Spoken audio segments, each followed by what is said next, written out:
John has an absolutely amazing story. He started a sports betting app like 4 years ago, and without raising much money, like he's raised, $20 million dollars or so, he's grown it to $150 million dollars in revenue in just 4 years. And actually, he took a year to build the product. So really like 3 years after launch.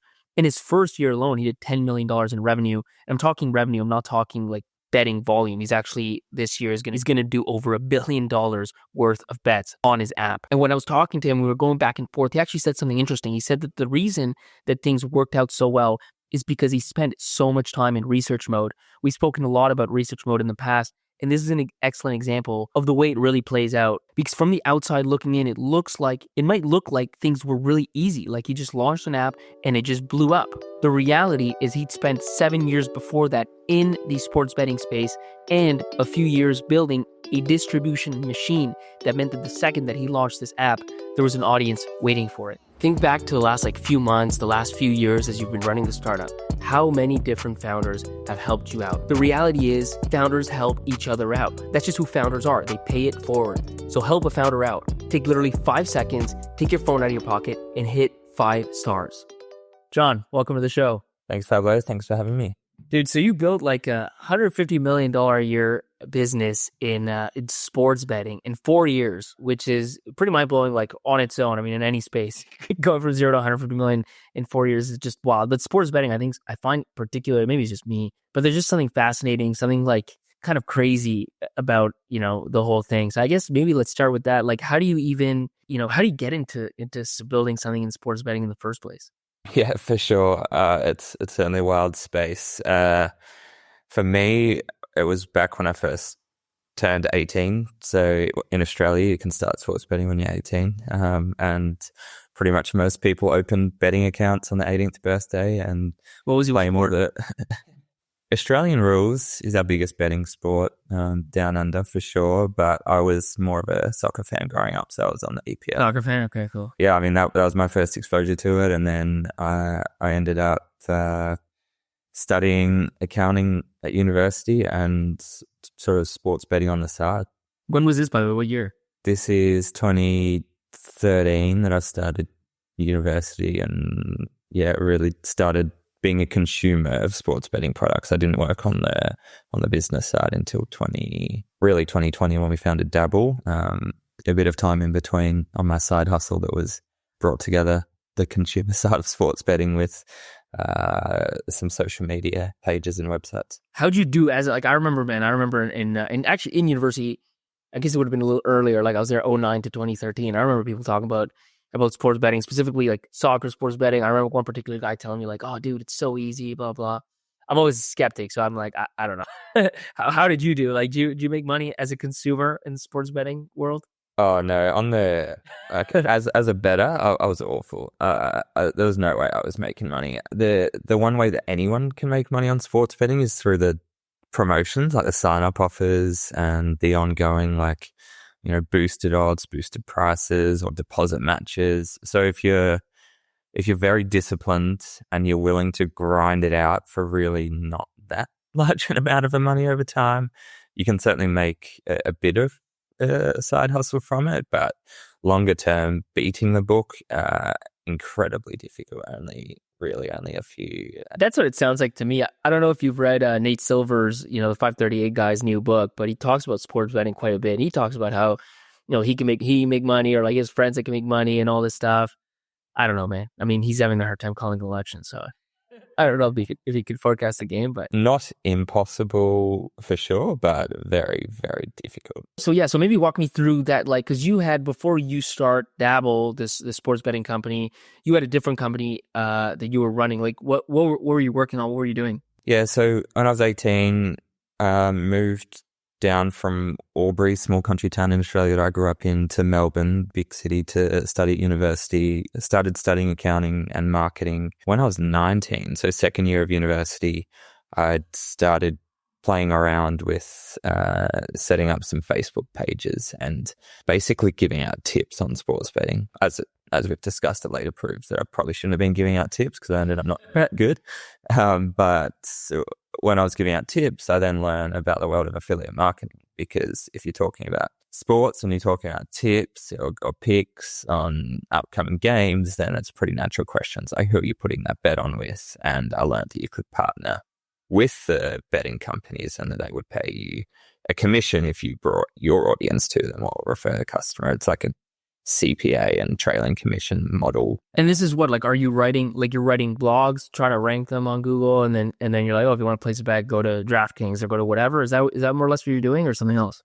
It was mostly social media. It was mostly Facebook, and it was in the era where you could get organic traction on Facebook. Like you just post stuff and it would come into people's news feeds if other people liked it.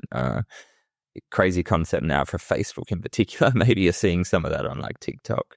Maybe still, but yeah, back LinkedIn. It's still happening on LinkedIn. You get organic, yeah. But yeah, I get the Facebook thing is definitely gone.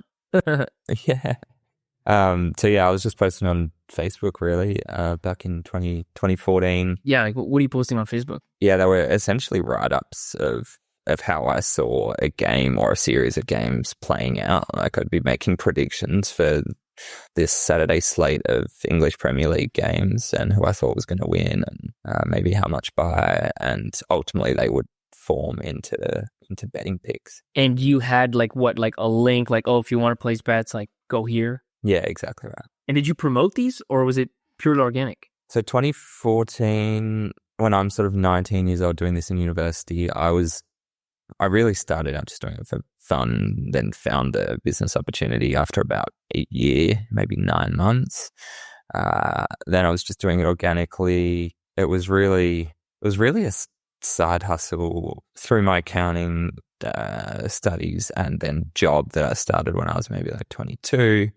And it was really not until I was 23, 24, I quit the accounting job, went full time on this side hustle. And it was at that point that we started trying to scale it, which included, promoting paid ads on Facebook and trying to build out some websites and getting a bit more professional about it.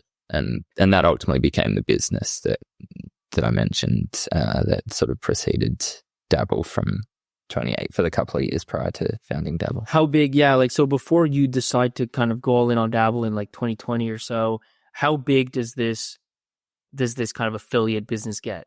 Yeah, so my brother quit his job as well 2018, and between 2018 and 2020 running this business. So we were full time on this and we hired a couple of staff. That's probably doing a couple $1 million of revenue a year, and yeah, we were making some good money. It was completely bootstrapped. No funding to this point. So yeah, I don't know, maybe making a couple $100,000 a year from that. So you're doing like really well. What makes you decide to start Dabble? It was 2020. It was the middle of the first COVID lockdowns. The whole world's in lockdown. One of our biggest clients, so we're still working as an affiliate marketing company here. And one of the biggest betting companies that we were sending our customers to and getting paid these commissions or CPA payments, they shut down during COVID. Or they got absorbed. It was two companies merged and the company we were working with no longer existed. So we had a pivot decision halfway through COVID lockdowns. My brother just had a baby as well. So yeah, it sounded like a great time to go all in on, parlaying our prior business into trying to build a betting app and take on these bookies that we'd previously been sending customers to. Was it partially like, did your kind of affiliate revenue took a hit during this time, so you kind of had more time to maybe start something new? Yeah, we were forced to really, like the combination of sports shutting down for a while and this biggest client. We had to make a move one way or another. It was either we're going to get out of this sports betting landscape altogether and try something else, or double down and go all in on building our own product. So what's your first step? First step, I mean, my background's accounting. My brother's background is, he'd been running a business prior to that, but really as a GM on the business side. And we knew the product that we wanted. We had this vision for a socialized sports betting experience, because that's the ecosystem we'd been living in for the last few years. We had no idea how to build it. So the first step is calling someone we'd done a bit of work with, Scott, and asking him. He'd been a CTO at a bookmaker previously. Wasn't currently, but had previously. Our first step was to call him and say, we want to do this thing. He'd previously thought that we might end up here. So it was kind of like a bit of us coming back to him and saying, yeah, I think you were right. Like we should go and build our own app. But obviously we have no idea where to start. So we're going to need you to come with us.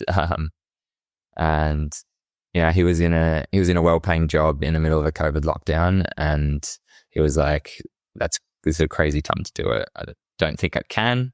But over the series of a couple of conversations, we somehow managed to get him across the line, and yeah, he's still leading our tech team today, 4.5 years later. What vision did you have? Like, what does it mean when you say, social betting app? Like, what were some of the key things that you imagined building? So historically, sports betting is a very transactional experience. You find something you want to bet on, you go up to, if you go back to the pre-internet days, you'd go up to a bookmaker at a horse racing track in Australia, and you'd give them $5 and you'd say, I want to have $5 on this horse to win, and they'd give you a ticket. And if the bet won, you'd take your ticket back to the bookmaker and cash it out. And if the bet lost, you'd throw your ticket in the bin. And a lot of that experience has carried itself through to the sports betting apps that you see today. And it still feels like it's you as the bettor playing against the house. And it feels like you're getting your virtual ticket. And if your bet wins, you go back to collect it. And if it losers, you throw your phone in the bin. And it didn't feel like the sports betting had made it into the 2010s or the 2020s with a modernized version of what this user experience could be. So for us, that looked like bringing the best of social media. So when you download Dabble and create an account, it feels just as much like you're signing up to Twitter as it does signing up to FanDuel or DraftKings. You create a profile. People can follow you. They can search for your profile on the app. You can follow other people. You can set to private or public if you don't want to be automatically have people able to see your bets. Like, you can hide them. But it also means that you can copy other people's bets because you'll see them in your feed if you're following them, and you can comment on them. So it feels like this hybrid of, still, if you want to go and place a bet, the old way, you can still create your own bet. But if you want to follow someone else's or see what other people are betting on or talking about, you can do that as well. So really bringing together the best parts of the traditional wagering experience, but then with what we were seeing in modern social media at that time. You're early to this because there is a wave even in outside of sport betting, like in stock picking, right? Of people sharing kind of their portfolios and what they're buying, what stocks they're buying, and then that kind of social aspect, kind of merging with finance, where people just follow other people's trades and stuff like that. So I guess you're doing the same thing, but in sports betting. Yeah, for sure. And eToro were definitely one of the apps that we were looking at in 2020 when we were building this, because they'd already done it in sort of casual stock trading. And yeah, I think they even used maybe some of the same software, one of the same vendors that we ended up using. So they were absolutely one that we were looking at. But it's also, you look in most other industries and sectors, and most of them have been socialized in some way or another, like whether it's exercise with Strava or Map My Run, or pretty much any app experience that we're having these days is some form of community or socialization. And yeah, that's true. I mean, there's got to be a reason. There's got to be a reason for it, and I think Strava did it really well, where it's about, there's a community piece, but there's a competition piece, with your friends or whatever, and it just makes running or cycling more fun. So here it was really the follow, kind of get inspired about bets, follow people that you either know or look up to or whatever it is, and so then you can kind of track what they're doing. Question on so this is the vision. You're talking to your CTO friend. Finally you get them on board. What does it take? If you build a normal app, I mean, you got to build whatever, you got to build software, UIs, whatever, and then you launch on the store and you're good to go. In this case, because it's sports betting, is there legal or regulatory pieces you need? Obviously, you need to partner with like bookmakers to get the odds. Like, what are the infrastructure layers that you need beyond just the normal, building an app part? Yeah, I'd say there's two things that make building a sports betting app really time consuming and expensive. The first is absolutely the legal and regulatory side. Like you can't publish an app into the App Store unless you have met the local requirements in that region. And in Australia, that requirement is to have a bookmaker's license, and that license process took 9 months. And it's a whole bunch of probity and background checks, as well as some financial due diligence to your license as a bookmaker in Australia. Is it expensive? Maybe $250,000 start to finish, including legal fees. And you just took that on, or did you like raise some money to do that? Yeah, back in May 2020, we were funding this, my brother and I. So the early costs of the license and the tech build and, the legal fees when you're engaging lawyers to help you with that license application process. By the end of the license application, like 9 months later, we had to put up a bank guarantee. And by that point, we'd raised funding. So a bit of both. But yeah, we funded the initial costs there. And yeah, the other part to the build, as well as the regulatory challenges in actually publishing your app, is the sports bookmaking platform that underpins the bets, like actually accepting and resulting the bet, and particularly the risk management. Because as soon as you launch this thing, you're going to get hundreds, if not thousands, of people that are probably like me when I was 18 or 19, trying to find new apps that don't know what they're doing yet and haven't figured out their promotional management, or haven't figured out their odds, and maybe they're putting up some wrong prices.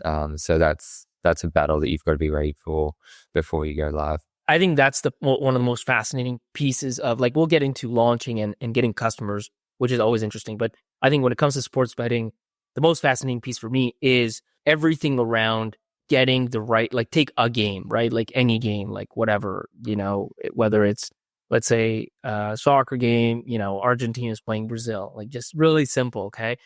And you've got to figure out what the odds, what the payouts are.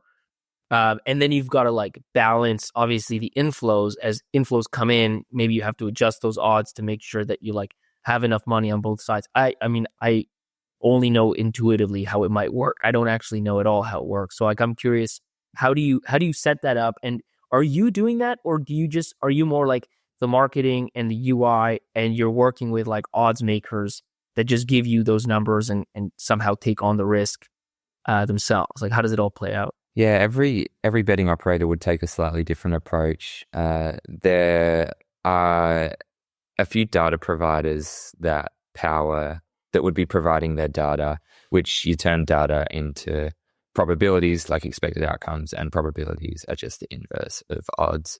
So there'd be a few big data providers and a couple of them public companies like Genius and Sportsradar. They're just a couple of examples that would be integrated with a lot of betting companies around the world. And then there's a whole long list of mid-size and smaller data providers as well that might specialize in, say, providing data on Australian rules football, which is a relatively small sport on the global stage, but a really important sport in the Australian market. So Dabble's integrated with, by now we integrated maybe like 6 or 7 data providers that give us data on different sports around the world and service our different apps, because it is a different app that we run in Australia compared to the US, and actually a different product as well. And then once you got the data coming in, you set the prices, and as you say, follow the money. If there's a lot of money coming for certain players or certain match outcomes, then you will move the prices. A lot of the time, a smaller operator like Dabble would be looking at what the market is doing as well as what our own customers are doing. Like, we might not just move because, Pablo, you've come and put a bigger bet on Argentina, but if Pinnacle, who are one of the biggest, sharpest bookmakers in the world, if they're getting a lot of money on Argentina, then we're probably going to move the price on. How do you at scale, like today, I get it. Like it's kind of not as hard. You have more data, you have more volume, you have more liquidity, you have more people to react. You've got a balance sheet. Like there's just a lot of things you can do to just make things work. But like go back to the beginning when you are gonna launch and you're gonna take like your first handful of bets. How like just maybe simplify that for me, right? Like what data are you getting? How can you build confidence in your own odds?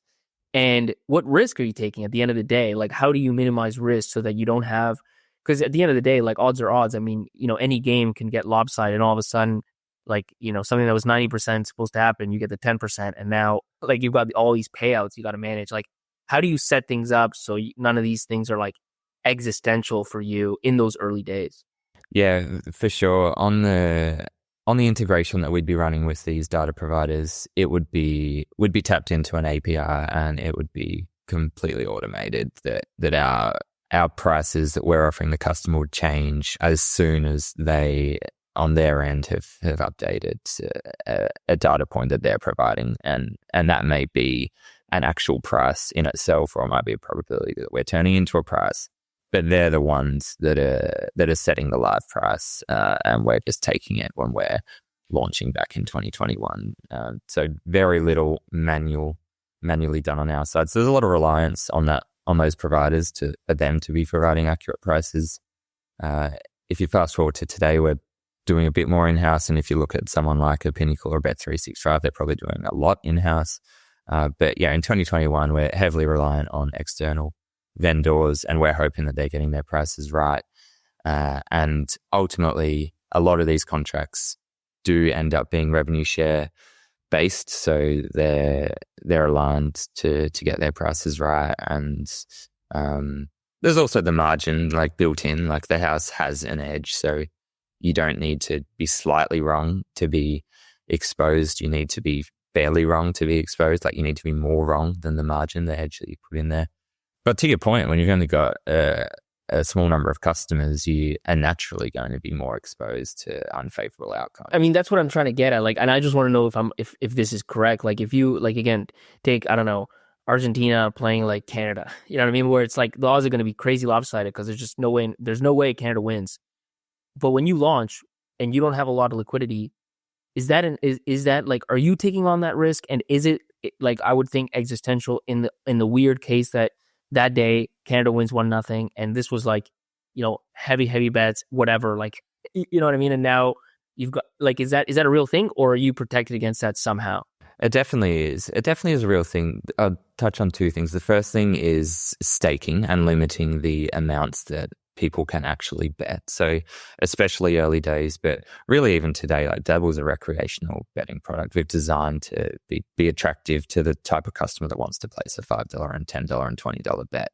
But when we're launching, we weren't letting people come in and bet $5,000 at a time, $10,000 at a time. So the book was only building up slowly to that point of exposure, which certainly helps manage it. And then the second thing that I'll touch on is that the volume of sports events on a daily basis, and especially in horse racing or greyhound racing, which are popular in Australia, the volume per day, the amount of things that you can bet on, like it's not just Argentina to win. You can bet on Messi to score. You can bet on how much they're going to win by. You can bet on how many goals there are going to be. You can bet on how many corners there are going to be, yellow cards, tacklers, completed passes. So the diversification that comes through just the sheer depth of things that you can bet on. We have tens of thousands of people who have followed the show. Are you one of those people? You want to be a part of the group. You want to be a part of those tens of thousands of followers. So hit the follow button. I see. And you're making margin on all those things. So like one outlier event, you've got other things that are going to make up for it. Yeah, absolutely. There'd be thousands of single events that are being bet on every single day, even when you're first launching a book. But absolutely, you need to get to a point of scale as quickly as you can that your book is completely diversified and you're not having these outlier skewed days. I do have a story on that front though, where it can get wrong when you're trying to bring together social media with sports betting, and that's where we had on one of our relatively early big horse racing days. The Spring Carnival in Australia runs from September to November, and we'd launched in August. So it was maybe October, and we'd got our first couple of thousand customers on the app, and there was this popular bet that was landing in everyone's feeds, and everyone kept copying it, and it was 7 legs. The odds were $300. So if you put down 10, you win 3,000. And we had 1,500 people copy this bet. So they're not seeing these 7 things and thinking like, what's the chance of all them happening? Do I like them all? They're just sitting there being like, oh, this big account has put this parlay on, and it's going to win me $1,500. So I put $5 down. Why not? I'm going to jump on the back of it. And they can see 1,000 people are already on it. So 1,500 copies, price is $300. That means the chance of this thing coming off is like 0.1%, like incredibly unlikely. But if it comes off, it's not good because so many people are on this like really unlikely outcome. And this sort of stuff was maybe happening in the background that we didn't really know about, but it had never hit, it had never gone off. Anyway, the first 5 legs of this thing win. It's like, I think it's mostly horses, maybe a bit of like Australian rules. And we're sitting there on Saturday afternoon with 1,500 people, 5 legs through this 7-leg selection, and we're trying to do the maths because the tools aren't great. Like, we're only just launched. We're trying to figure out how much is gonna go off if this thing wins, and we finally get to the bottom of it, and it's $3 million that is going to cost the business if 1,500 people win this $300 bet. And there's like calls going around from our trading team to our CEO to us, and I think even to our investors at this point, because $3 million liability, we look at the bank balance, like $2 million in the bank. So to your question on existential, this was really up there, and you don't know how it's going to play out. Like, they might win the $3 million spread over the 1,500 customers. They might keep playing, and they might not withdraw $3 million, but it's a scary position to be in, that we're exposed for $3 million and we don't have that much money in the bank. That one was pretty scary. Thankfully, the 6th leg lost. The 7th leg actually won, but yeah, we got out of jail. God, see, that's the thing. Those are like the specific kind of staring kind of at the edge moments that you have when you're talking about handling money and bets that obviously a normal consumer app just doesn't have to deal with. Worst case is like you had a lot of churn on one day. Like, that's your worst case. It's not like, oh my God, $3 million payout tomorrow. Yeah, absolutely. And how long did it take to, from the time that you decide to do this in early or mid 2020, like when do you launch? How long did it take to build the app? Yeah, May 2020, we started the build. We hired Scott, or we hired our first developer. Scott had them come on board.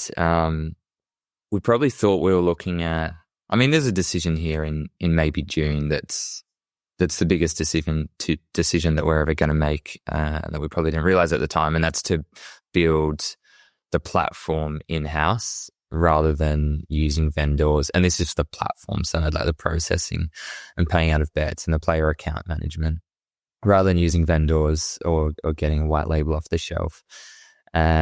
Scott made that decision, and we were just sort of going along with it. We're like, I don't know, they sound pretty similar, but it turns out it's a pretty big decision. And we thought, like Dave and I going into it, that it might take us 3 or 4 months to get like an MVP to market. Scott was a bit more realistic, but still like on the optimistic side, and he was maybe closer to 6. It got to early 2021, like maybe March 2021. So this is now 9 months in. We still don't have a prototype. Like, we still don't have a working, like, functional version of the app that we can share with potential investors. And we're trying to do a seed round. And they're like, you're 9 months in, you're saying that you're going to go to market in 3 months, but you don't have a prototype of the app.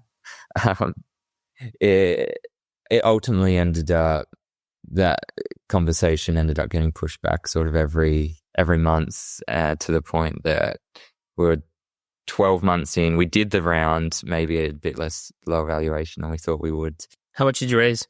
We raised 1.5 at about 7 million pre-money. Still pretty good pre-revenue, all things considered, but we were pretty excited, especially with our backgrounds in the marketing side and this differentiated product. So we probably thought it was more. I guess that's.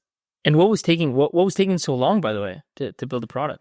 It mostly in the end came down to the requirements to get the license approved. So the license to run a bookmaker moved from conditional to fully approved, and it was the smallest things that you could possibly think of. Like, we need to provide a statement to our customers once a month, and that statement has to be in 24-hour time, not 12-hour time. And, the dollar symbol needs to be shown in this part of the statement, but it doesn't need to be shown in this part of the statement. And you need to go to 4 decimal places in this part. And just things like that we were going back and forth for quite a few months with the regulator. And we were also testing with family and friends as well. And there were things that weren't working. Like, it's pretty complex out by this point. With the front end, it's like very social media heavy, and the back end, it's got to accept and pay out these bets. Ended up being about 15 months. So July 2021 from May 2020. And walk me through. Let's go through some numbers. Like, you launched in July 2021. What's the reaction like? How many downloads do you get? How much betting volume do you get? Like, how quickly do things take off? Yeah, we had 2 weeks where we hadn't been approved by the App Store yet, so we could take bets, but it was only if you came through test flight that you could actually get onto the app. And in those 2 weeks, it was really just like beta testing, like a closed beta, and we're inviting people to bring their mates on board. And in that period, we found a lot of bugs, tried to quickly fix them. You realize that once you're operational, you lose the ability to build new features.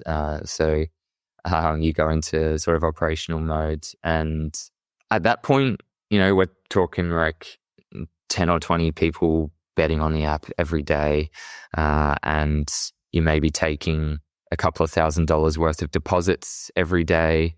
And you're probably taking a few hundred bets. And you're hoping that things work. You're hoping that results pay out correctly and that the app doesn't break. And for the most part, it held up. When we went live into the App Store, that was when the floodgates opened. That we had no idea what was coming, and we really had no idea to know what was coming because none of us had done this before. And there really is a swarm of new activity. And when I say that, maybe like a couple of thousand customers that they just wait for the new betting apps to open because they see it as an opportunity, not only an opportunity to sign up and maybe get another like new welcome bonus, but an opportunity to potentially exploit a company that hasn't quite figured out all of their systems. So, did you do a big launch, like big PR? Like, how did these 2,000 even know you existed? We leveraged the marketing company that I mentioned that my brother and I had also started from 2018 to 2020. That business was still running independently. We'd stepped away, obviously, and it still does run today independently. We had a commercial arrangement with them. It was a discount. It was a favorable commercial arrangement, like below market rates.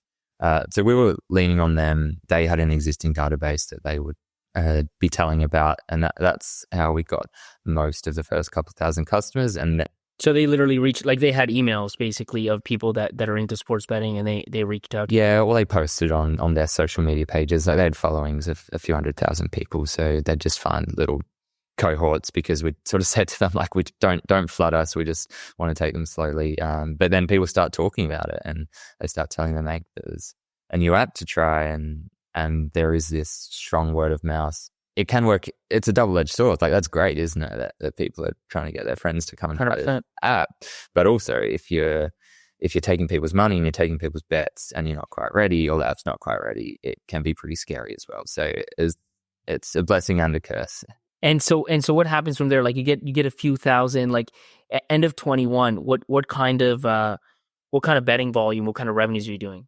So we launched late July. The biggest the biggest time on the sporting calendar in Australia is September until November. It's both the spring racing carnival, which is our big horse racing season, but it's also the Australian rules football and our National Rugby League, which are our two biggest sports, the AFL and NRL. It's their finals, it's their playoffs. So September is a really big month on the sporting calendar, and it meant that, and by the way, we thought we'd be launching in March and building up slowly for 6 months to then be ready for this period. It turned out we had a couple of weeks to get ready, but it meant that we didn't really have too much choice but to be ready or not. And I think by the end of 2021, so say first 4 full months of operating, we'd had probably 50,000 customers that had come and registered an account on the app. That doesn't necessarily mean they deposited and played with their own money. Maybe 20 or 30,000 that were actually betting. But it all happened pretty quickly. And so because today you're at 150 top line revenue, right? So what did that look like? Like end of 21, 22, 23, and 24? Top line, I think our first full year, we run like July to June financial years. So we pretty much had one full financial year from our launch in July. We reported about $10 million revenue top line.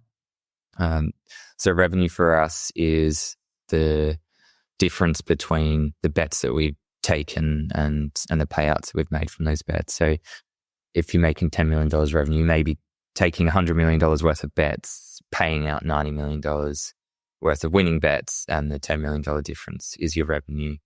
That was 2020. That was FY 2021. Oh, FY 2022. Sorry, July 21 to June 22.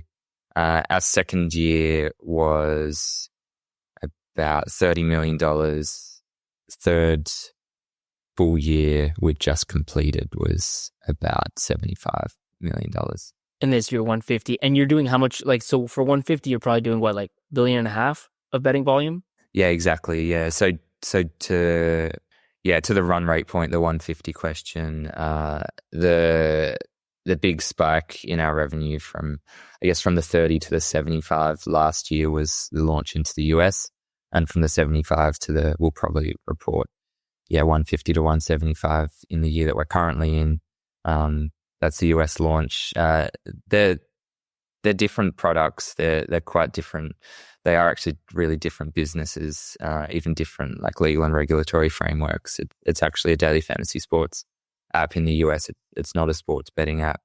And they do have different customer metrics. So from a volume perspective, the margin is higher in the US. So we're not quite taking the same turnover, like transactional volume. But in rough numbers, it's probably 1 billion or 1.2 billion in transactions. So bets and daily fantasy entries for the $150 million in revenue. Crazy. Well, listen, man, we'll stop it there. I mean, the net for me, the punchline is like from 3 years or so, 3.5 years after launch, from 0 to 150 million top line, $1 billion in betting volume with, like you mentioned, 140 employees you were telling me earlier, and effectively cash flow break even. So just built a spectacular business in a very short amount of time.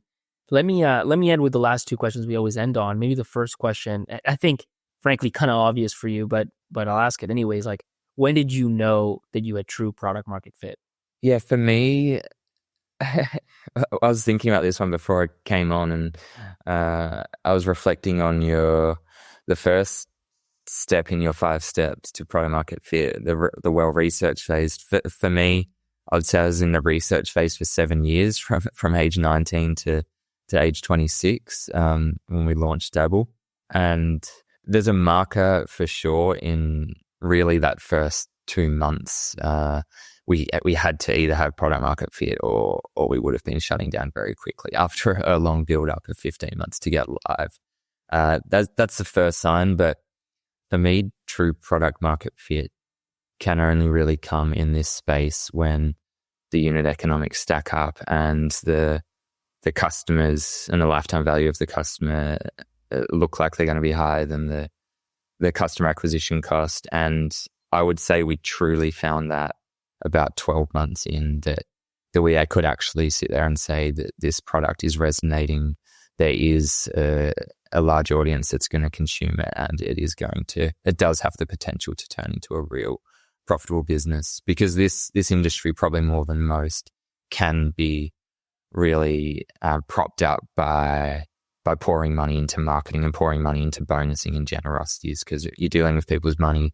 If you're giving them money, it's easy to prop up their revenue. So yeah, it was really took us 12 months, I'd say, to get to that point that we could really show that their customers were actually sticking around. They wanted these experiences that we were giving. They wanted these features.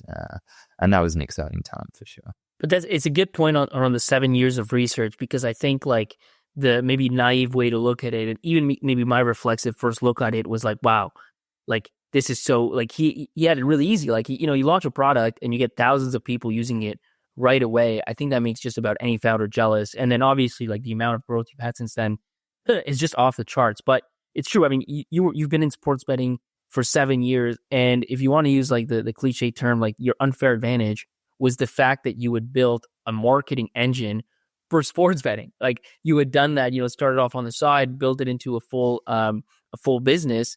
But that was like, I mean, that was something that it wasn't easy to build. It didn't just happen overnight. It was many years in the making. And so by the time you go out and launch a sports betting product, I think you have two things. Like one is a very clear understanding of what's missing in the sports betting market, what could be different, and that vision you mentioned around sports betting, social sports betting.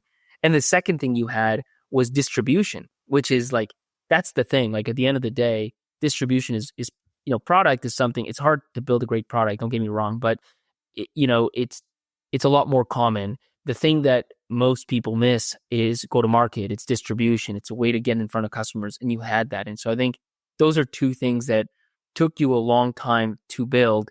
And because you had them, when you did launch, things were just a lot easier than they would have been for, a new founder that just happened to have a sports betting app idea and put it up on the App Store. Yeah, that's exactly right.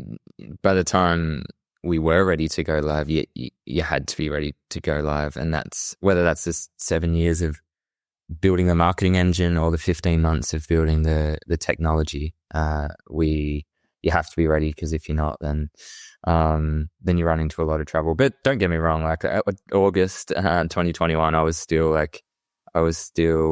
texting like every new customer that signed up. I was calling people that would like leave a negative App Store review. It was still a grind to try and prove it out to those early customers. But once it gets going, there's sort of no looking back. You're on the roller coaster. And then last question, if you could go back maybe to that period, to like 2020, when you were new to like the tech startup world, with one piece of advice for yourself based on, everything you've learned over the last 4 years, what might that be? I think for me, it all comes down to curiosity and problem solving. Like I am relentless in finding an answer and figuring something out. I have an action bias by nature. I'm much more of a doer than a planner and a talker. But that looks like, whether it's getting into the app and testing every single feature that we're building and every single iteration of what a user journey can have, or whether it's sitting in the marketing channels trying to figure out why our CPAs aren't where we expect them to be. For me, it's that relentless and like undying curiosity and will to solve problems. I just don't take no for an answer. I don't accept that something can't be done. And it drives people crazy for sure, but ultimately it gets you to the point that you want to get to, and hopefully putting good features in front of your customers. Perfect. Well, John, it was great having you on the show, man. Thanks, Fab. I really appreciate your time, and it was great to have a chat. 85% of people who listen to the show just started listening to it this year.